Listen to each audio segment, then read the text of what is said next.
तो हेलो प्यारे दोस्तों, स्वागत है आपका फिर एक बार एक नई वीडियो में। तो आज की वीडियो का हमारा बहुत ही बेहतरीन टॉपिक है और उसका निपटारा हम लोग बहुत ही बेहतरीन तरीके से करने वाले हैं। तो आज की वीडियो का हमारा टॉपिक क्या है? आज की वीडियो का हमारा टॉपिक है एक्सरसाइज 8.1 का क्वेश्चन नंबर 11 और 12। तो आज की वीडियो में हम लोग एक्सरसाइज 8.1 के 11 और 12 क्वेश्चन को बहुत ही बेहतरीन तरीके से सॉल्व करेंगे। तो आइए क्वेश्चन नंबर 11 को देखते हैं, ठीक है, और इसे सॉल्व करते हैं। तो क्वेश्चन नंबर 11 कह रहा है कि चित्र में पी ए व पी बी स्पर्शी इस प्रकार हैं। हमें यहाँ पर इस क्वेश्चन का चित्र दिया गया है क्वेश्चन में, ठीक है। तो चित्र में पी ए व पी बी स्पर्शी इस प्रकार हैं कि पी ए बराबर 9 सेंटीमीटर, ठीक है। तो यहाँ पर एक वृत्त है, ठीक है। तो उसके बाहर एक बिंदु है पी। उस बिंदु से दो स्पर्श रेखाएं खींची गई हैं, पी ए और पी बी, और ये दोनों स्पर्श रेखाएं इस प्रकार खींची गई हैं कि पी ए बराबर कितना है 9 सेंटीमीटर और कोण ए पी बी बराबर 60 अंश है। ये वाला कोण 60 अंश का है। तब हमें जीवा ए बी की लंबाई ज्ञात करनी है, ठीक है। तो हम कैसे ज्ञात करेंगे? जो हमें दिया गया है उसे हम सबसे पहले लिख लेंगे। तो पी ए का मान है 9 सेंटीमीटर, कोण ए पी बी बराबर है 60 अंश, ए बी का मान हमें ज्ञात करना है। तो हम यहाँ पर सबसे पहले क्या करेंगे? यहाँ पर सबसे पहले हम प्रमेय लगाएंगे, लिखेंगे प्रमेय से। कैसे लिखेंगे प्रमेय से? आप लोग जानते हैं अगर वृत्त के बाहर कोई एक बिंदु स्थित है, उससे हम दो स्पर्श रेखाएं खींचते हैं, तो वो उन दोनों स्पर्श रेखाओं की लंबाई क्या होती है? बराबर होती है। तो यहाँ पर लिखते हैं वृत्त के बाहर किसी एक बिंदु वृत्त के बाहर किसी एक बिंदु से खींची गई दो स्पर्श रेखाओं की लंबाई बराबर होती है, ठीक है। वृत्त के बाहर स्थित किसी एक बिंदु से खींची गई दो स्पर्श रेखाओं की लंबाई बराबर होती है। मतलब कि यहाँ पर क्या होगा? अतः क्या होगा? यहाँ पर हो जाएगा पी ए बराबर पी बी। तो अगर ये दोनों ये बराबर हैं, पी ए बराबर पी बी है, तो हमारा यहाँ पर क्या हो जाएगा? पी ए बराबर पी बी है तो इनके आमने सामने के कोण बराबर होंगे। तो पी बी के सामने कौन सा कोण है? पी बी के सामने है कोण ए बी पी, बराबर किसके होगा? कोण बी ए पी के बराबर होगा, ठीक है। ये दोनों कोण जो होंगे वो बराबर होंगे। तो ठीक है, ये दोनों कोण क्या होंगे? बराबर होंगे। तो हमें यहाँ पर क्या करना है? कुछ नहीं करना आपको। हम यहाँ पर आ जाते हैं। तो आपको यहाँ पर क्या करना है? कुछ करना ही नहीं है। सबसे पहले आपको क्या करना है? यहाँ पर लिखना है कोण ए बी पी प्लस कोण यहाँ पर कोण ए बी पी प्लस क्या लिखना है? आपको लिखना है कोण बी ए पी प्लस आपको क्या लिखना है? कोण ए पी बी बराबर कितना होगा? 180 अंश होगा। आप लोग जानते हैं यहाँ पर हमने यहाँ पर लिखा है कोण ये वाला कोण प्लस ये वाला कोण किसके बराबर होगा? 180 के बराबर, क्योंकि आप लोग जानते हैं कि त्रिभुज के तीनों कोणों का योग कितना होता है? 180 अंश होता है। तो यहाँ पर कोण ए पी बी बराबर क्या है? कोण बी ए पी है, ठीक है। ये दोनों कोण जो हैं वो आपस में बराबर हैं। तो यहाँ पर हम क्या लिख सकते हैं?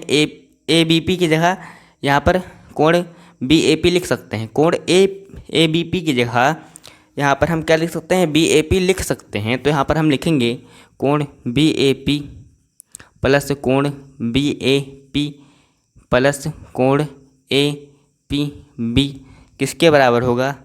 180 के बराबर होगा। तो दो कोण बी ए पी प्लस यहाँ पर कोण ए पी बी का मान कितना है? कोण ए पी बी का मान है 60 अंश। तो यहाँ पर 60 हो जाएगा बराबर में 180 अंश। यहाँ हमारा हो जाएगा कोण 2 बी ए पी होगा, यहाँ पर पी होगा, बी ए पी प्लस बराबर क्या होगा, बराबर होगा 180 माइनस 60 अंश।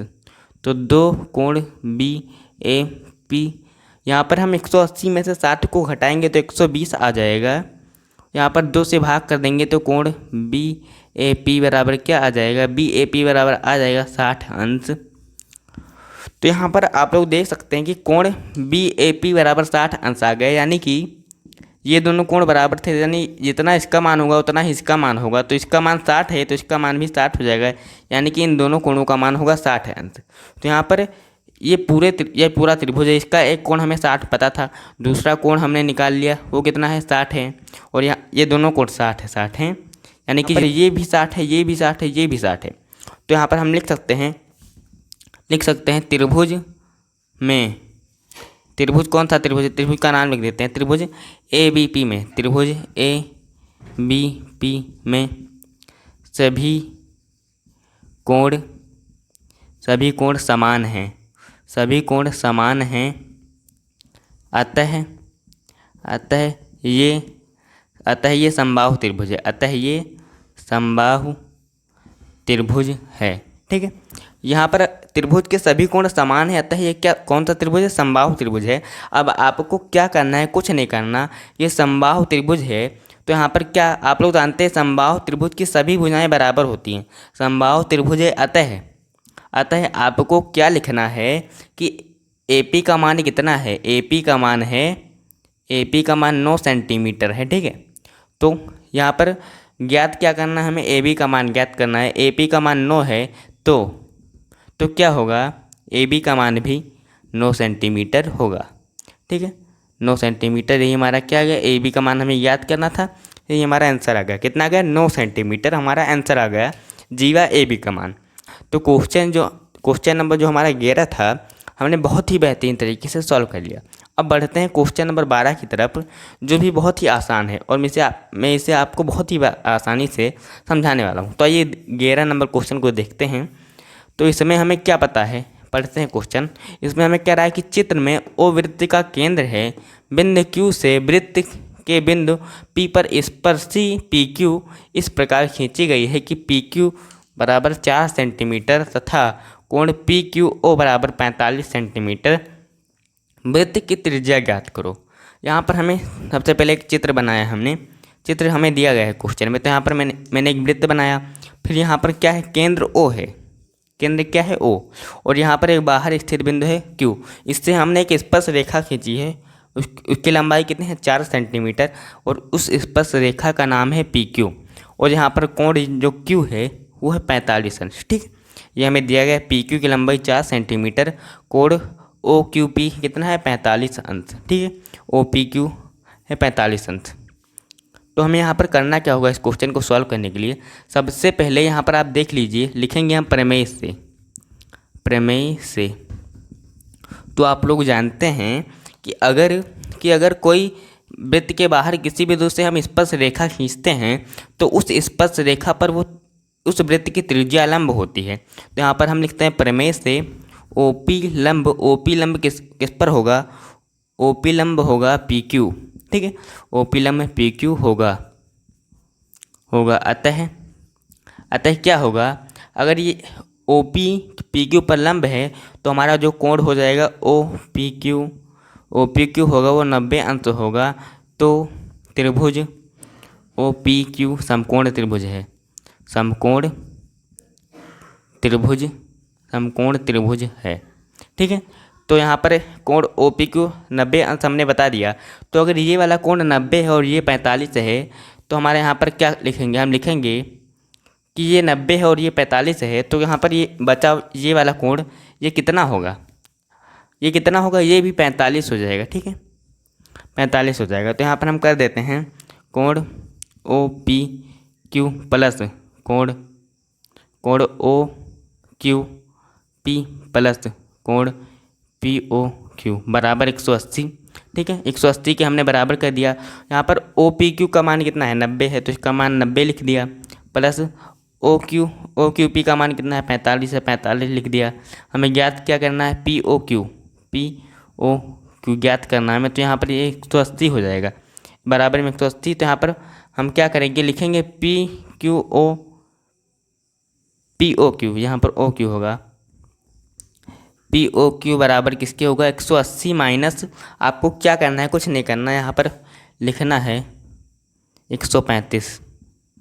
तो पी ओ क्यू बराबर कितना आ जाएगा 45 अंश आ जाएगा। ठीक है, तो यहाँ पर ये वाला कोण, ये दोनों कोण क्या आपस में बराबर हैं। तो अगर दो कोण बराबर हैं तो उनके सम्मुख भुजाएं भी क्या होंगी, बराबर होंगी।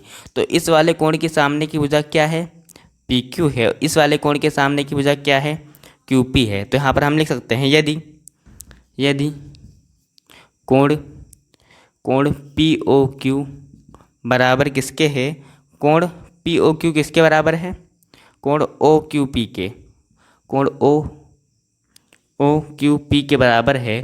तो यहाँ पर हम क्या लिखेंगे, अतः क्या होगा, यहाँ पर क्या हो जाएगा ओ पी बराबर पी क्यू। ठीक है, ओ पी बराबर पी क्यू हो जाएगा। ओ पी का मान हमें ज्ञात करना था, त्रिज्या हमें ज्ञात करनी थी, यहाँ पर वृत्त की त्रिज्या हमें ज्ञात करनी थी। तो ओ पी का मान कितना हो जाएगा 4 सेंटीमीटर हो जाएगा, क्योंकि यहाँ पर पी क्यू का मान 4 हमें पता है, 4 सेंटीमीटर हो जाएगा। हमारा यही आंसर आ गया। तो क्वेश्चन नंबर हमारा 12 का हमें त्रिज्या ज्ञात करनी थी और ओ पी क्या है, त्रिज्या है वृत्त की, तो उसका मान कितना आएगा 4 सेंटीमीटर। तो हमारा जो क्वेश्चन नंबर 12 था हमने बहुत ही बेहतरीन तरीके से सॉल्व कर लिया। तो दोस्तों आशा करता हूँ कि आपको ये क्वेश्चन समझ में आया होगा। अब मिलते हैं अपनी अगली बेहतरीन वीडियो में, तब तक के लिए धन्यवाद, टाटा बाय बाय।